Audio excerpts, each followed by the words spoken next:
Hi, I'm Scott William Wilson, and I teach AI at McMaster University's DeGroote School of Business. I love sharing tips with anyone who has an interest in mastering artificial intelligence. So here's a great tip that's short. This is the single best short tip I can give you.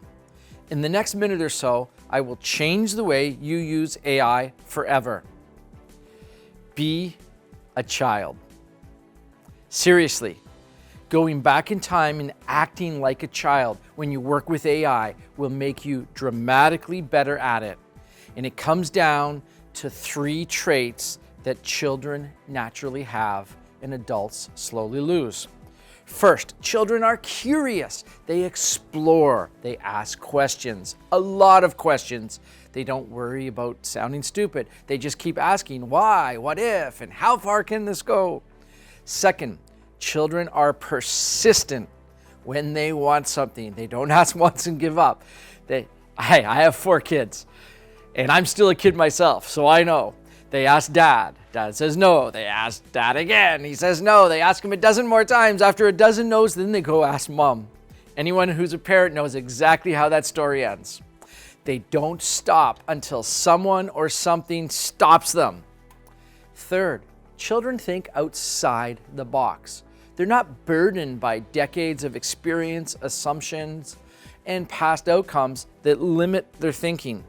They haven't learned all of the invisible rules yet, so they experiment freely. Here's how this applies directly to AI. I was teaching AI to an MBA class at McMaster University's DeGroote School of Business, and I asked the students to do something simple. I asked them to look back in their earliest ChatGPT prompts and then compare them to more recent prompts that they were writing. Every single student went through the same transformation. Their prompts started short and simple, then they got longer, they got more specific, they got more complex, and as their prompts improved, so did the results.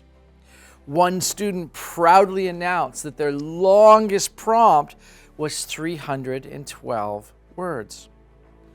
So I asked a simple question. Why did you stop? Why did one student stop at 312 words with their prompt? Why did others stop at 50 or 100? A child wouldn't have stopped there. They would have kept going until something physically prevented them from continuing. And that's exactly how I work with AI. I've built some incredibly advanced custom GPTs for companies across North America. My prompts or instruction sets aren't short. They're housed in a connected Google Doc that interacts with ChatGPT. My prompts are between 80 and 120 pages. Yes, pages written at 11-point font. Why that range? Because when the prompts are straightforward and logical, I can build an advanced GPT at around 120 pages of instructions. When the prompt becomes more sophisticated with conditional logic, if-then statements, and code right within the prompt, ChatGPT starts throwing errors around 80 pages. So I kept going until I was stopped. That's the mindset shift. Most people stop because it feels long enough. Children stop because they hit a wall. If you want to get real results from AI, do what children do naturally.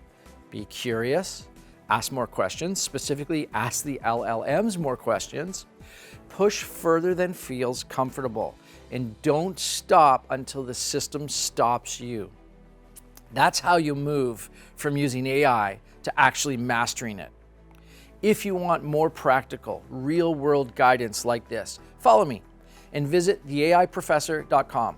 I share how to push AI tools properly, not theoretically, but the way they're actually used in advanced production to create advanced tools.